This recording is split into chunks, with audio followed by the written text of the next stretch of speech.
কোন নবীর উম্মত আমরা আমার ভাইরা একটু খেয়াল করে শুনেন। আল্লাহর নবী বিশ্ব নবী রাহমাতাল লিল আলামিন যেই রাস্তা দিয়ে হেঁটে যাইতেন, রাস্তার মধ্যে কিছু মানুষ নামে জানোয়ার কাফের মুশরিকেরা আমার ভাইরা কাটা গছি ফেলে রাখতেন। এর মোহাম্মদ হাইটা যাবে, এটা বন্ধুত্ব না শত্রুতা? আমার নবীজি যে রাস্তা দিয়ে হাঁটতেন কাটাকুচি ময়লা আবর্জনা ফেলে রাখতেন কষ্ট দেওয়ার জন্য। একদিন দেখে সেগুলো নাই, আমার নবীজি ডাক দিয়ে বললেন, সাহাবীরা একটু খবর নাও তো, কে যেন রাস্তার মধ্যে ময়লা আবর্জনা কাটাকুচি ফেলে রাখতো, এখন তো দেখি না, কারণ সেই ব্যক্তি কি কোনো অসুবিধার মধ্যে পড়লো কিনা। কেমন নবী আমার, ওয়ামা আরসালনাকা ইল্লা রাহমাতাল লিল আলামিন। আল্লাহু আকবার বলেন। বিশ্ব পৃথিবীর তিনি রহমত, জোরে কন্যা সুবহানাল্লাহ। আমার বন্ধুরা খবর নাও, খবর নেওয়ার জন্য তালাশ করা লাগলো, তালাশ করতে লাগলো, তালাশ করতে করতে দেখে একটা বৃদ্ধ বুড়ি মা রাস্তার মধ্যে কাটা গুছে ফেলে রাখতো। তিনি অসুস্থ হয়ে পড়ে আছেন, ঝড় তার গায়ে। আমার ভাইরা আল্লাহর নবী বিশ্ব নবী রাহমাতাল লিল আলামিনের কানে যখন খবরটা গেল, আর ভাইরা আল্লাহর নবী বিশ্ব নবী রাহমাতাল লিল আলামিন ডাক দেয় বলে, আমাকে নিয়ে চল, আমি দেখার জন্য যাব।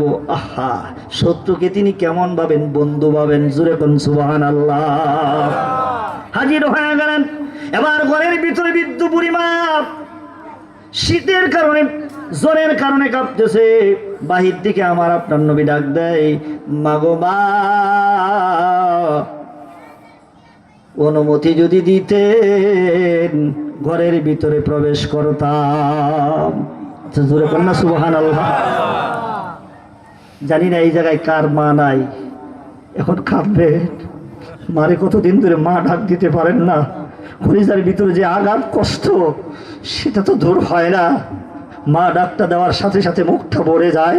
যেই মা আপনার আমার জন্য মিথ্যা কথা বলেছেন, যদি কেউ প্রশ্ন করতো, মা তুমি খাইছো, সন্তান প্রশ্ন করার সাথে সাথে মা বলতো, আমি খাইছি বাবা, তুমি খাও। অথচ দেখা গেছে কিছুক্ষণ পরে সন্তান খানা খাওয়ার পরে যখন বাহিরে গেছে, আবার হঠাৎ করে ঘরে ফিরছে, আইসা দেখে মা পুরা সাসা ভাত নিয়ে বসছে। সন্তান যদি বলতো, মা তুমি না বললা খাইছো, এখন তো ভাত নাই, কিছু পুরা ভাত আছে, সেগুলো নিয়ে বসছো। মা ডাক দে বলে, আমি যদি বলতাম বাবা আমি খাই নাই, তাহলে তুমি যদি না খাও আর তুমি না খাইলে আমি মা কেমনে শান্ত থাকবো? এর নাম হলো মা। আমার ভাইরে, আমার নবীজি যখন ডাক দিলেন, মাগো মা, মা ডাক দেখার সাথে সাথে আরে বৃদ্ধ বুড়ি মা ডাক দিয়ে বলতেছেন, কে গো তুমি বাবা? আমার জীবনে এত সুন্দর মধুর ভাষায় মা ডাক কোনোদিন শুনি নাই। কে তুমি? আমাকে মা মা বলে ডাক দিলা, আমার অন্তরটা কেড়ে নিলা, কলিজাটা ঠান্ডা হয়ে গেল। বাবা অনুমতি দিলাম, ঘরের ভিতরে প্রবেশ করো, জোরে কোন সুবহানাল্লাহ। আমার ভাইরা কথা বলার সাথে সাথে বিশ্বনবী রাহমাতাল লিল আলামিন ঘরের ভিতরে প্রবেশ করলেন। অনুমতি নিয়ে কপালের মধ্যে হাতটা রেখে দেখলেন প্রচন্ড জ্বর। একটু কাপড় ছিঁড়ে জলপট্টি লাগাইয়া দিলেন, আল্লাহর কাছে দোয়া করলেন, আল্লাহ বৃদ্ধ বুড়ি মাকে তুমি ভালো করে দাও, সুস্থ করে দাও।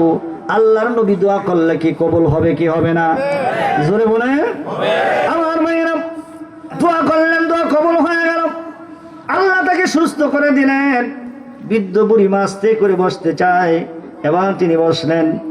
আমার আপনার নবীজির সুন্দর নুরানির চেহারার দিকে তাকাইলে, সুবহানাল্লাহ, সুন্দর নুরানির চেহারার দিকে যখন তাকাইছে, ডাক দে বলে, বাবা তুমি কে?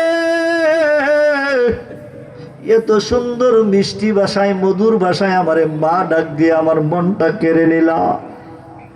আবার আমার জন্য দোয়া করি তুমি সুস্থ করলা। তোমার চেহারার মধ্যে এত মায়া, এত নূর। বাবা আমি তো জীবনে কোনোদিন তোমারে দেখি নাই, তুমি কে? বাবা তুমি এত বড় উপকার করলাম, তুমি কি আব্দুল্লাহ ফুলা মোহাম্মদকে চেনো? কার কথা কয়? হ্যাঁ, যার চেহারা দেখতেছে তার কথাই বলতেছে। এত সুন্দর নুরানি চেহারা, তুমি কি আব্দুল্লাহ বলা মোহাম্মদকে চিনো? যে কথা সেই কাজ, যার কথা জিজ্ঞাসা করে সেই তো সামনে বসা। বলে হ্যাঁ আমি চিনি, কি করতে হবে? বলে আব্দুল্লাহর ফোলা মোহাম্মদের কথা শুনছি আমাদের লিডারের কাছে। আবু জেহেল বলছে মোহাম্মদের কাছে কেউ যায়ও না, মোহাম্মদের কথা তোমরা শুনেও না। আমাদের বাপ দাদার ধর্মের মধ্যে চুনকালি মাখাইতেছে, নতুন ধর্মের দাওয়াত দেয় লা ইলাহা ইল্লাল্লাহু মুহাম্মাদুর রাসূলুল্লাহ সাল্লাল্লাহু আলাইহি ওয়াসাল্লাম। আমি সেই দিন থেকে তার সাথে শত্রুতা পোষণ করি, রাস্তার মধ্যে ময়লা আবর্জনা কাটাকুচি ফেলে রাখি, অসুস্থতার কারণে আমি ফেলাইতে পারি নাই। আরে বাবা, নিয়ত করছি আমি তাকে যেন, তার সাথে যেন দেখাও না হয়। তুমি কি চেনো? বলে হ্যাঁ চিনি। তুমি কি আরেকটা উপকার করতে পারবা? বলে কি? ময়লা আবর্জনা কাটাকুচি আমি একত্রিত করে রাখছি, একটু রাস্তার মধ্যে ফেলে দিবা। আমি এতটুকু উপকার তুমি কি আমার করতে পারবা? আমার নবীজি রাখতে বলেন মা আব্দুল্লাহর বলে মোহাম্মদ, এই মোহাম্মদ যেই রাস্তা দিয়া হাঁটে সেই রাস্তার মধ্যে না ফেলে দিয়া মোহাম্মদের মাথা যদি দেই আপনি খুশি বেশি হবেন কিনা? বুড়িমা কয় এত বড় সাহস তোমার? আমি বললাম রাস্তায় দিতে, তুমি বলো মাথায় দিবা। তুমি কি পারবা? বলে আপনি যদি খুশি হন তাহলে পারবো। ঠিক আছে বাবা, তাই করো। আমার ভাইয়েরা রে, এইবার দেখায়া দিল সেই কাটাকুচির ময়লা আবর্জনার সেই জিনিসটা হাতের মধ্যে নিয়ে নিজের মাথার দিকে উঠাইতেছে। বৃদ্ধ বুড়িমা ডাক দেয় বলে বাবা, তুমি তো আব্দুল্লাহ ফুলা মোহাম্মদের মাথায় দিবা বলছো, কি জন্য নিজের মাথার দিকে উঠাইতেছো? কারণটা কি? আমার আপনার নবী ডাক দিয়ে বলে মা, আমি তো সে আব্দুল্লাহ ফুলা মোহাম্মদ, আমি তো সেই নবী যার জন্য তুমি রাস্তার মধ্যে ময়লা আবর্জনা কাটাকুচি ফেলে রাখতা। কথাটা বলার সাথে সাথে বৃদ্ধ বুড়ি মহিলা টান দিয়ে সেটা জমিনের মধ্যে ফেলে দিলেন। ডাকতে বলে বাবা, আমি ভুল করছি, অপরাধ করছি, তুমি আগে আমাকে মাফ করে দাও। আমি যদি জানতাম তুমি সেই নবী, জীবনে কোনোদিন তোমার সাথে আমি বেয়াদবি করতাম না, কোনোদিন তোমার সাথে শত্রুতা করতাম না। আমি ভুল করছি, অপরাধ করছি। আবু জেহেলের কথা শুনে বাবা, তোমার মতো ভালো মানুষ পৃথিবীতে আসে নাই, কেউ আসবে না। আর তুমি আমাকে মা মা বলে আমার মনটা প্রাণটা কেড়ে নিছো। তোমার চেহারার মধ্যে শুধু মায়া, তোমার চেহারার মধ্যে শুধু নূর আর নূর। তোমার মতো ভালো মানুষ পৃথিবীতে আসে নাই, কেউ আসবেও না।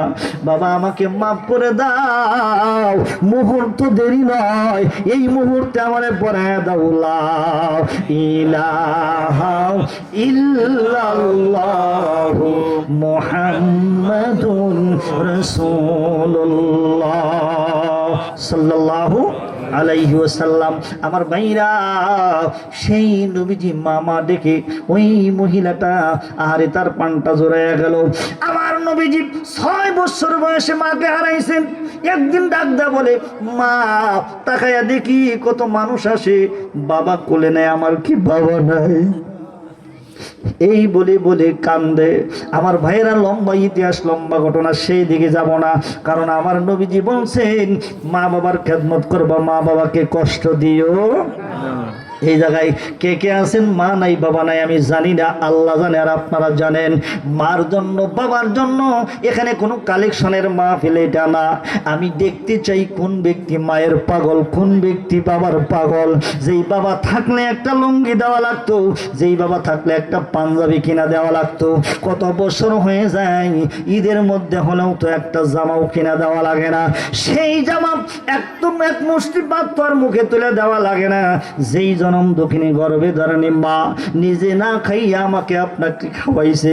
আজকে খেয়াল করে লক্ষ্য করে তাকায় দেখেন গাছতলায় বাসতলায় 3.5 হাত গর্তের মধ্যে কোন অবস্থায় পড়ে আছে। আপনি আমি যদি মাটিতে শুয়ে থাকতাম, মা দৌড়ে এসে টান দিয়া কোলে নিত, আমার সন্তানকে পিঁপড়ায় আবার খাবতে কিনা। সেই মাছকে সেই বাসতলায় গাছতলায় পড়ে আছে। সেই মার কথা বাবার কথা স্মরণ করে এই জায়গায় আমি কোনো মানুষকে বলবো না যে এত 1000 টাকা দেওয়াই লাগবে। কিছু মানুষ যাবে আপনাদের কাছে মার জন্য বাবার জন্য, ওই দিকে লক্ষ্য করে মসজিদের জন্য 100 200 500 1000 টাকা যে যা পারেন দিবেন। রাজি আছেন ইনশাআল্লাহ তাআলা? মার জন্য বাবার জন্য এখন দোয়া কবুলের সময়, কারণ আপনাদের সকলের চোখের মধ্যে পানি জমে আছে আমি দেখতেছি। কারণ আল্লাহর কাছে সব চাইতে প্রিয় হলো চোখের পানি। আল্লাহ কোরআনুল কারীমের মধ্যে ইরশাদ করেন ফালয়াদহাকু কলিলান ওয়াল ইয়াবকু কাসীরা। বান্দারে বেশি বেশি করে কান্দো, কম কম হাসো। দুনিয়াটা হাসার জায়গা না, দুনিয়াটা হলো কান্নার জায়গা। দুনিয়াটা কি ভাই? কান্নার জায়গা। দুনিয়াতে যে বেশি কাঁদবে ওই মানুষটা পরবারে বেশি বেশি হাসবে। জোরে কোন সুবহানাল্লাহ।